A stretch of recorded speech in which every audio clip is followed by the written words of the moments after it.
Welcome to the Simplifiers podcast, and we are taking topics either in business or in life and literally simplifying. Today on the podcast, I have two, not one, but two special guests, and we're going to do a two-part series today because we've got just so much to talk about, you guys. Let me introduce to you Debbie Clark, she of DebbieDooodah. Debbie supports fabulous business women to get clarity and confidence over how to market themselves online. Can't get much more simpler than that. Yes. And then I'd like to also introduce Amy Phipps. Amy is the creative force behind Women Who Create UK. Her passion is creativity and crafts, and her purpose is championing women in business. Yeah. She's a design maker, teacher, and creative business owner by training. And she's also a mentor, a creator of vibrant communities and inspiring in-person events and empowering connections through her calling, which is the Women Who Create UK platform. Ladies and gentlemen, if you'll give them a great big round of applause. I'd like to welcome to the podcast Debbie Clark and Amy Phipps. Hello, ladies. Hi. Hello. Hi. Thank you for asking us to come. Brilliant. So exciting. You know, this is not our normal setup. We have about roughly 40 people looking at us right now. Yep. Hello. And we did a Girl Scout honor promise that they wouldn't be mean to us. So I think we're doing all right. We're in a safe space. We are in a safe space, my great. friends. We know where the fire exits are. Yes. And the toilets. Excellent. So part one. Today's episode, what I want to talk about is maybe it's you. What's really holding us back from being the face of our business. So DebbieDooodah. Yes. You are our resident expert on all things social media. Oh, yeah, without a doubt. Definitely, that's me. No pressure. No pressure at all. First and foremost, let's start with just a little bit of your background story. So how did you get into social media and coaching other people on how to be a brand online? It was a total accident. So most people have like a story of how they come to being self-employed. That's really personal to them. Mine involves cancer, being a single parent, and getting sacked from my job by my boss, who was lovely. I was setting up a social enterprise, and we'd built it for 2 years, and she said, "Hey, life's really short. You had cancer. I can tell that you're bored. Here's 2 months' salary and a connection of somebody in Camden." So she gave me this connection in Camden. I went to work for him. I was shitting it, I know. But oh my God, I was a single parent. I'd just taken a bigger house, like a 4-bedroom detached house that I had to pay for myself. And then this came along. Yeah. Oh my God. This guy that I worked with in Camden, I did his marketing for him. And then I did some marketing for other charities. And then I thought, hang on a minute. This is a job. I could do this for other people. So I started becoming freelance and running campaigns and marketing and PR for mostly social enterprises and charities, because that's where I'd worked for years. And then more and more people kept coming to me and saying, "But how do you do this? How do you do that? How do you do this?" So then I thought, oh, I can teach people. And I started teaching people. And then I thought, this is so much better than doing it for people, because then you're helping people build good businesses for themselves. You're kind of paying it forward. You're sharing your knowledge. So I slowly, over an evolutionary process, ditched the clients that I managed, and I ended up working one-to-one with clients. And then I got some university lecturing work, and now I'm helping write a course on the MSc marketing, and I'm marking MSc people's papers, and I'm how did I get to do this? But clearly incredible. I must know what I'm talking about, so that's great. Well, then that means that I've gotten the right person on the podcast today. So here's what I want to talk about with you, honestly. Yeah. We have a lot of female creative entrepreneurs in the audience sitting here right now going, yeah, that sounds good, being in the spotlight. Yeah. What do you think it is that's holding us back from actually stepping up and being the face of our small business or being in the spotlight as a brand? So I think it's fear. It's fear of people looking at you and pointing at you and saying, you're rubbish, you're crap, who do you think you are? Ugh, that's rubbish. Like, oh, your nose is too big. Raise your hand if you have ever felt that before. Oh, you don't know anything. Oh, so who the are you? majority of the people know. have raised their hand. Yeah, for sure. Like, who do you think you are to say that you're an expert in this thing? So I think it's fear of being judged. And like, honestly, as humans, the overriding thing is that everybody just wants to be loved. Mm-hmm. Like, we all just want to be loved, and we all want to feel part of a community, and we all want to feel that people like us. And so it's scary putting yourself out there and being vulnerable, because we have these mind monkeys telling us not to do it, telling us that we're safer. Do you feel like that? Absolutely. And I've Right now. Are you having mind monkeys? They're not there. You don't see them. No. And as well as the mind monkeys, the There's limiting more. beliefs that you put in place yes. every day, and especially if you do work on your own, then there's nobody to kind of get you out of that and kind of give you a different perspective and say, hey, no, actually what you're doing is fucking amazing. Like, look around you and look how many people you've helped. Like, if you're on your own. Yeah. Would you say then on that topic, you know, a lot of small business owners, solopreneurs is a fancy little word that people use a lot of times, but that may actually mean that you're just literally working at home by yourself, very isolated. So you don't actually get contact with the outside world, right? No, absolutely. And I'm sure we'll talk about this later, but I went in from being in a partnership with a business partner to completely changing my business and going solo and feeling really isolated.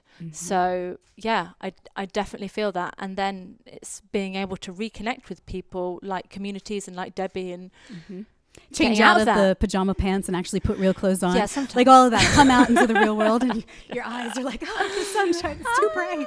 Yeah. But then actually like getting out and talking to your people, right? There's such a power in building a community of women. Can you talk a little bit about that, Debbie? Because I know you build Blue Stocking Society. So yeah, tell people about the Blue Stocking Society people about the first. Blue Stocking Society. So when I first started my self-employed journey, I sort of felt like maybe I've got mental health problems. Like before, I managed a team of people, and now I'm totally on my own. And I'm like, is this any good? Like I had nobody to feed back and anything that I was doing. And also, if I wanted to take on a big project, I had no team, no virtual team. Yes. And so I spoke to other women entrepreneurs, and they were like, oh, we feel the same way. So we were like, well, let's just come together. Yeah. Wouldn't that be magical? So we made this group called the Blue Stockings Group, which is a name that women used kind of at the turn of 2 centuries ago, who used to come together to talk about politics and art and things to do with the world that were cultural, that women weren't supposed to talk about because we are supposed to be at the home crocheting. You've got your finger up. And a side note to that, if you've ever searched the Blue Stocking Society hashtag, you might come onto something completely different. Just forewarning for anybody that goes and searches that right now. Men That's not the group. Tights. Oh yeah, like give me some hosiery any day. So they have an online community. So we have an place online to connect community. it. Well, it didn't really start as an online community. First of all, it was like, let's just meet on a monthly basis with wine and good food and talk about issues that women have with business. But as more and more people wanted to be part of it, we were like, oh, and I think Facebook groups became a thing around the same time. Yeah. So Yeah, there's sure. just this like growth thing.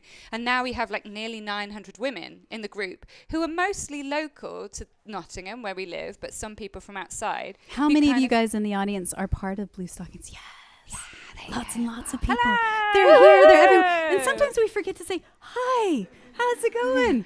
I see you. You're here. We have thought about like a badge. Yes. Oh, you should like a pair definitely of do a blue badge. legs or Yes. something, and then we can point people out. Yes. But you would not believe the amount of men that join, like ask to join. Swampy Swamp Man was the last Oh, yeah. man. And I have the joy of checking out their Facebook profiles, and they are always friends with sexy women and nobody else. It's like, who are these people? They went to the wrong hashtag. Yeah. Yeah. So Sure. Women Who Create also is there to really help build community for people as well. You guys do Yeah. events in person and all that as well. Tell us a little bit about Women Who Create UK. So that kind of stemmed from my previous business where we had a studio, not like this, but not too similar. And I decided to kind of bring that online instead of in person when I moved back to Nottingham.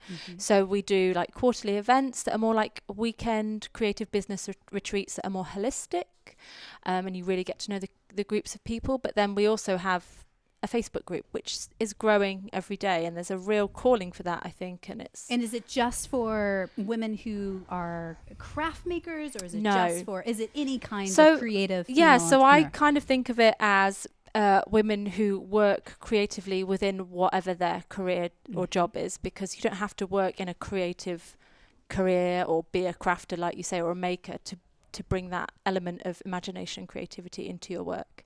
So yeah, it's quite broad. That's great. So let's get back to the topic. Why is it so darn hard? And I consider myself an extrovert, but sometimes I struggle to be in the spotlight of my own business. Why? What is underneath that? We talked about fear, but what do you think really is underneath that, Amy? There's a lot of comparison. Yes. And that's quite a big topic online at the moment. And I think it all comes down to you and how you feel about what you're doing at that time. You can have days when you feel so positive and you're like, yeah, I'm doing this thing, it's amazing. But then you can look on Instagram, for example, and feel like you fade into complete nothing if you see somebody else who's doing X, Y, and Z shiny. You know, does that make sense? Yeah. Yeah, for sure. But I think like the way that I kind of talk to people and coach to people to get around that is that if you feel that you've got a calling, and if you feel that you've got a passion to help people, and if you can change people's lives, then actually by holding back, you're not giving people the opportunity to find you. So maybe there's somebody out there looking for the thing that you do, and they're not going to be able to find you. So it's not about self-promotion so much. It's not about like, look at me. It's like, here, I've got something that will help you in your life move on in whatever way that is. And I'm visible, so you can find it. And it's being really understanding what the values of your business are, and finding that concrete base. So it's not about promotion, it's about support and help and loveliness. And that feels more comfortable, I think. Yeah. Can an introvert be the face of their brand? Is that possible? Of course. Would you say you're an introvert? Well, we had this conversation the other day, Yes. and I used to do lots and lots of events, but now I feel more comfortable when I'm at home. I'm happy here. This is fine. This is with friends. But I think the term that you said was ambivert. That's a name. Isn't that a thing? Or have I just made up a word? I'm just going to go with it. An ambivert. Yeah. Somebody who's a little bit of both. Introvert, extrovert. Yeah. Ambivert. So I think Quote I think me we on have that. good Tweet days and- that, somebody. We have good days and bad days. Good days and like, bad days. And sometimes you'll be like, oh yeah. And some days, but then I find when I go out and I meet people and do things like this, I feel really energized. So I don't think that's necessarily the trait of an introvert, I think, perhaps. But I also heard a really, really cool quote or phrase the other day, and maybe I saw it on Instagram, and it said something about when I decided that I didn't want to just be amazing anymore, I wanted to be helpful in my business. And that made me think, that really helped me recently when I was stuck in a rut. Like, don't try and be amazing and be shiny and be the next big thing. Just be helpful to your audience, and that. Yeah. So, if you haven't noticed already, I'm not from around here. I'm from Texas originally, and I started my business there many, many, many moons ago. Oh, here's what I think is really, really interesting. I moved here to England 4 years ago, and the way British folks and business entrepreneurs do social media is very different than the way Americans do it. Not for better or worse. I just think it's very interesting. So do you guys find that when you said about comparison, you look at American, people that are out on social media, like it's like literally they're like size 2 and their chins are perfect and everything is like polished, and you're just like, that no one's waist is that small, right? Like, do you find that it comes down to that, or is it something different that you're comparing? I think that puts people off being online because they don't want to be like that. Yes. Not that they're looking at that and going, that's the ideal. It's like, I don't want to look showy or feet in an American way. I want to be able to do it in a way that feels authentic and real to me. I don't want to be this polished version. I just want to be me. But how do I let my everything out, like my warts and all, and then still be lovable. Well, and because It's a there real are like, balance, isn't it? it is a weird balance. And do you know, like, there's apps, I won't even say what the app is, but there are apps that will change your nose, make your skin lighter or darker, and like make your chins, and I'm just like, The one with the dog ears and the nose. that's all right. I do that. Okay, I do that all day long on Insta stories. But like, no, the ones that are like the apps that literally change. It's your terrifying. face. And that's you not become your- a Kim Kardashian version of yourself. I don't know. But I don't then know if about somebody sees you as that version of you on your Instagram and then books you for coaching, they're going to be freaked out when they turn up. Whoa! Who is that? Yeah, and like business is built on trust. Like you Yes. have to trust the person that you're exchanging money with. Like you have to like them, you have to trust them. And if they're not being their true authentic self and then you get to meet them, there's going to be a who are you? Like a weird disconnect, and then you're not going to believe what they say anymore. So I think that what I'm hearing you guys say is that there's a bit of a balance, right? So, you know, you hear about like the Instagram grid, the 9 photos. Are they part of the same family? Do they look, and, you know, there's strategy I preach behind that all a that. lot. Yes. Like, So, you know, that's a thing, right? Of having your story and telling the story of yourself. But I think also one thing that I've been doing more lately is I own the Instagram feed for the Simplifiers. And if you look at Insta stories, the little live thing, it's all me. It's you know, it's the behind the scenes of going to the school run. It's the, you know, the messy stuff, but it's also the fun stuff as well. But I think it's what I hear you guys saying is, you know, yes, there's some polished photos in there. yeah, sure. But yeah, there's some stuff where you maybe just having a no makeup day and you put it out there. And I did a Facebook Live the other day after a facial, and I looked like a bit, you know, my hair was all greasy and slapped back, and I just thought, well, I can't do anything about it. I can't wash this amazing cream off because I need it on for 24 hours to make me beautiful. So I just went with it. Nobody said anything. Yes. Nobody's like, oh my God, why do you look like that? They just carried on talking to me. Can I ask, have either of you ever had instances of people like having a go at you Never. or sending negative messages to you? No, only when I run the Twitter feed for the city council. So Never me personally. Like, But that's interesting. I stopped using Periscope because Yeah, well, this I is why it don't. died, Periscope like- is evil to me because Periscope, if you know this or not, sorry if anyone from Periscope is listening to this podcast right now, but Periscope lets people find out where your location is. Oh, no. And then, you know, they're like, hey, sexy, hey, blah, blah, blah. And I'm like, nope, we're done with that. Thank you very much. But, you know, and I moved over to Instagram or Snapchat because you can control, as in the people who follow you, a little bit more. And you can block weirdos. yeah, sure. And, you know, my friend Amanda, actually, she does a travel blog on YouTube, and they've actually gotten big enough that they're starting to get trolls and negative That's comments. it. And I'm like, that's actually probably a sign that you've made it. When you have like weirdos saying horrible things about you, but Maybe you I'm have not to. big enough. Well, not yet. Like, There's still one time. of you, like, send me some like bad tweets, and I feel better about myself. You have to and be my kind. business. Rule number 1, be kind tonight. No, but like, I think my husband is a very smart person. He reminds me constantly, don't read the comments, because you can't. If your ego is wrapped up in what you think or what other people think of you, you're going to play small forever. A lot of the times also, if people are commenting badly, it's like, oh God, your YouTube video looks rubbish. It's like, are you making one? Are you putting yourself out there? Yes. Are you being vulnerable? Probably not. You're just going around like, actually, even if you do something and it's a bit rubbish, the next time will be better. You're learning, yeah, and the next sure. time will be better, yeah. And actually, you have to just start creating stuff and Yes. putting yourself out there, and don't expect it to be perfect. Well, so, you know, horses wear blinders sometimes. And I feel like I heard a story recently of like horses that were going up a mountain, and like literally the trail is like they're teetering off the edge if they could. But if they kept the blinders on, they can just keep focused on the path ahead. Then you're not going to freak out and like, you know, fall off the mountain. We are in essence kind of a horse, and we have to remember to keep our blinders on when we do put ourselves out on social media, and not read the comments as much. And that's hard. That easier said than done, right?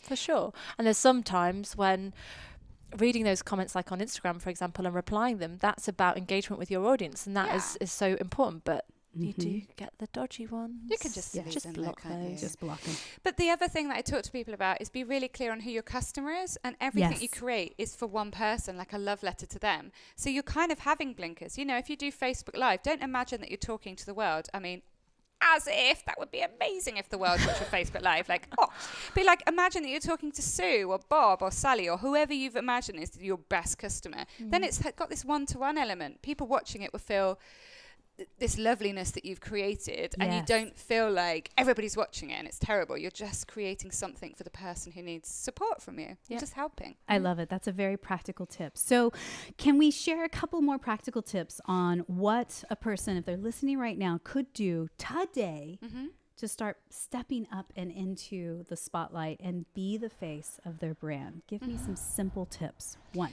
Okay.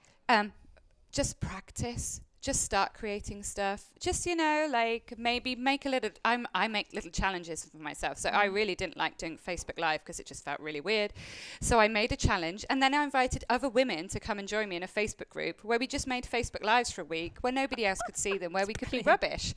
And then this week I'm like, oh my God, I need to get on Instagram stories. So I'm trying to do 10 a day. I just set yourself little challenges that's just personal for you. And try and meet them. Yes. A big one for me, was changing the we to you, I. That was terrifying, but really liberating. Really taking ownership of, this is the thing that I'm building and I'm really proud of it. I'm terrified, but it's not a we, it's a me. And I think that's really important. And so when you say that practically, so if you're writing a post on Instagram, you're saying, I did this. I am thinking about this. So I guess I'm talking more about the copy maybe on my website, but when I do personal posts on Instagram, yes, me. When I do things that are referring to events that I'm collaborating, then definitely we still. But even just having that differentiation I think it's important. Amazing. One more tip. Debbie. I would say just get really clear on your why. Like, what are you on the planet to do? Why does your business exist? And when you're clear on why you're doing things and who you help, that helps you move forward. If you're not visible, your business won't work, and you'll live in a cardboard box, and then you'll die. And we don't want that. Or you'll just go and have to go and get a real job, which in my head is almost as bad as dying in a box. So, well, the official definition of a business is a business that... Yeah, I don't want to work for the man anymore. Yes. The official definition of a business is that you trade services for money, right? Yeah. A hobby is something where maybe money's not really important part, but you got to make money, right? So I have a little book. And that's okay, right? I have a magic book. Yes. So tell me about your magic book. So I really believe in the law of attraction. Love it. I managed to magic all sorts of good and some terrible things into my life. Like, be careful what you wish for. But I write in it, I am enough. I am the expert. I am amazing. I earn X amount of money each month. I get brilliant results from my clients. Clients want to work with me. I write this again and again every night. Since I started writing how much money I earn every month, I earn that or more every month. So now I'm going to start writing, I earn a little bit more every month, and then just test, and I earn a little bit more every month. What if you put another 0 on the back side? Oh my God! Why each not? month? You can get your loft conversion. Why not? I think you can't over push it, because then you won't believe it. Because then you won't believe it. You'll write it and go, it has to be believable. Sure, okay, fair enough. It can't just be I am a millionaire tomorrow. Okay. No. But something that you write that reminds you that you're awesome. We're all amazing. We all have beautiful gifts to give. We need to get out there. Yeah, love it. All right. So wrapping up part 1 of this episode. Good job, you guys. You've done it. Thank you. That was fun. Do you need to go to the toilet yet? I need to blow my nose, but... Okay, carry on. Hold it for a little bit longer. So what are you reading these days? Something that's really inspiring you, talking about shifting your money mindset or, branding and getting yourself out there. So what are you reading that's inspiring? Or could I also say that's really challenging you right now? One book or blog. Well, I'm rereading Get Rich, Lucky Bitch, because it had so many things in it that I could do that made a difference to my life. Excellent book. And it makes me do things. And I want to be a lucky bitch. Yeah, come on. Because money just gives you choices. And I think I come from a council estate. I got kicked out at 17. I've been poor for years. It took a long time for me to think, no, actually, money's okay. It's okay to have money. People aren't going to judge me. It's okay if I have a nice car. So that's what I'm That's what I'm reading at the moment, but literally have a mountain of business books that I have in a and out mountain of books. What's one book that you're really inspired by? I'm rereading Playing Big by Tara Moore because I had it on the audiobook and I'm going through and marking bits because it was really, really bite-sized chunks were really inspiring. I love it. So if you're listening right now, we'll put the links down in the show notes for you so you can click and find those books and check them out. Now, can you guys tell me, I'm going to ask Debbie this question this time, and then I'll ask Amy the question in part 2. Oh, no. One person you know in your circle of trust and your friends and all the people in the world that you know that we should interview on the Simplifiers podcast, and why? One person on the spot. Ursula, she was a brilliant guest on she our was. podcast. We loved her. She was a good fun and had some good advice to give. Ursula just had this crazy look on her face like, what? Right now? No. We'll do it later, Ursula.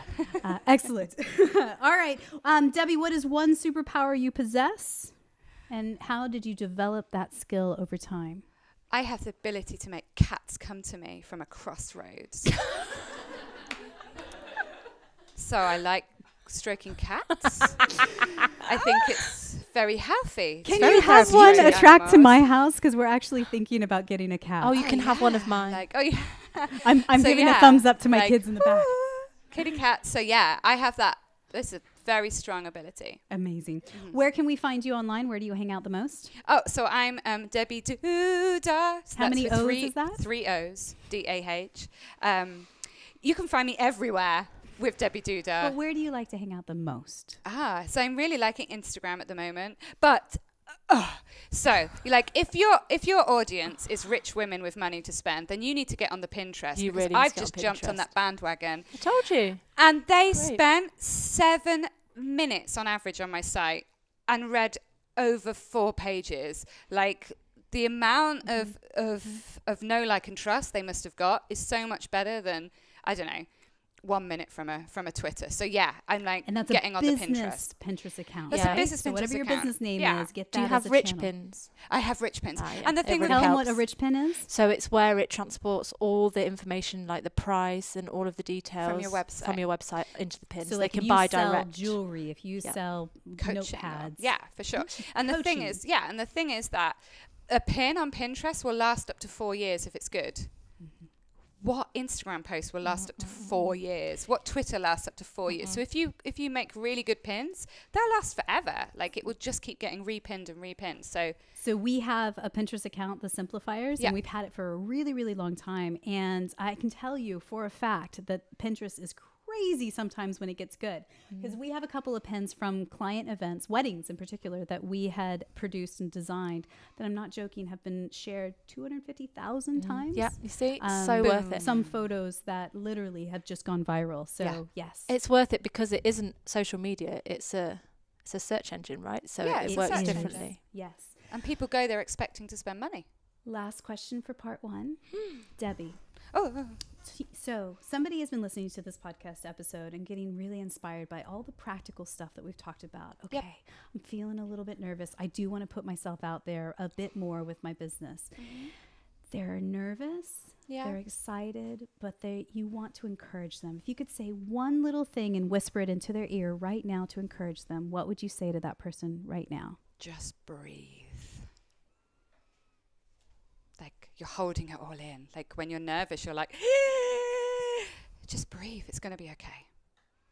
Well done, girls. Part 1. This is where you clap. That is part 1 of the Simplifiers podcast with Debbie Clark and Amy Phipps, and we're going to be right back after this.